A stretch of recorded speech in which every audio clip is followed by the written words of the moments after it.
And time now for our daily focus segment. And in today's report, we head to Cameroon, where the country is facing an opioid crisis. For years, abuse of Tramadol, a painkiller shown as powerful as morphine, has gone unchecked by international agencies. Now, its proliferation is posing a threat on the global scale. Our team on the ground reports. An aerial view of Cameroon's capital, Yaoundé. In the heart of the city is the central market, a place where one can find almost anything, including fake medicine. For safety reasons, we have to be discreet and film with a hidden camera. We follow Fabrice a few meters ahead of us in a shirt and jeans. The illicit drug vendor agreed to talk to us as long as we hid his face. Through the maze of the market, he leads us up to his shop. Away from the public eye, he shows us his flagship product, which contains the molecule Tramadol. It has an effect similar to morphine and in high doses, a sought-after narcotic. C'est l'un des produits même les plus sollicités pour le moment. Généralement, c'est les élèves, les policiers, les militaires, les étudiants, les motomanes même. Ils en consomment beaucoup. Nous avons ce qu'on appelle les passeurs. C'est comme ça qu'on peut les appeler. Eux, ils viennent, ils prennent en gros et puis c'est eux qui savent comment ils vont dispatcher ça dans les quartiers.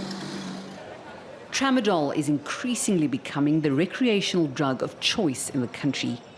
After a long conversation, Marius, a young user of Tramadol, finally accepted to speak on camera.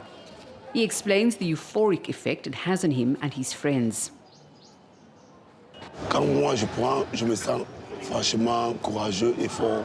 Par jour, je peux prendre 4. Mais j'en connais des amis, quand ils prennent ça, eux, ils deviennent trop agressifs.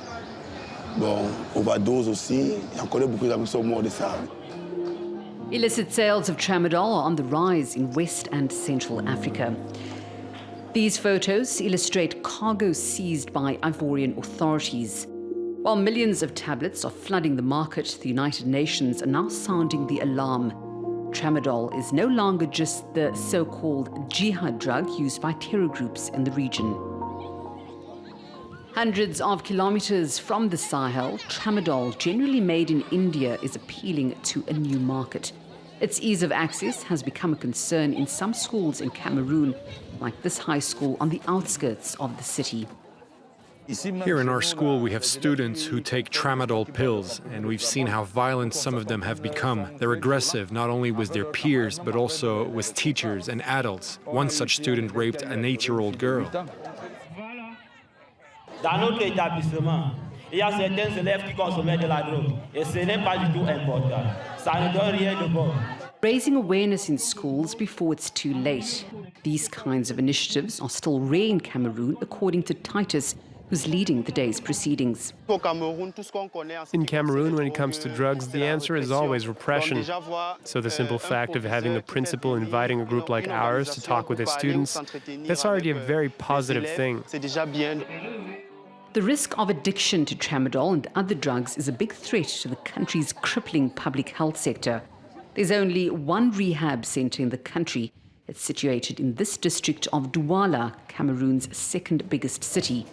Andre is the man behind the project. Since the center was opened 3 years ago, he has welcomed nearly 600 young addicts. It's always because of ignorance or curiosity that young people end up having to come here. Repression is not the ideal solution when it comes to finding an answer to drug abuse. These kids who take drugs are not a lost cause. Their families have to understand that these people are ill. They're people who often ignore the fact that they're ill. And all of us, we have to help this patient to change and heal. Listening sessions are held several times a week. It's a rare space for young addicts like 20-year-old Arnaud, who received treatment for cannabis addiction. At first, detox was really difficult because I was being cut off from substances I've spent the last 5 years consuming every day. I spent 3 weeks here. They let me out after I showed them my project for the future. I've returned to school and I've decided to stop smoking. The United Nations Office for Drugs and Crime estimates between 22 and 72 million adults in Africa consume drugs.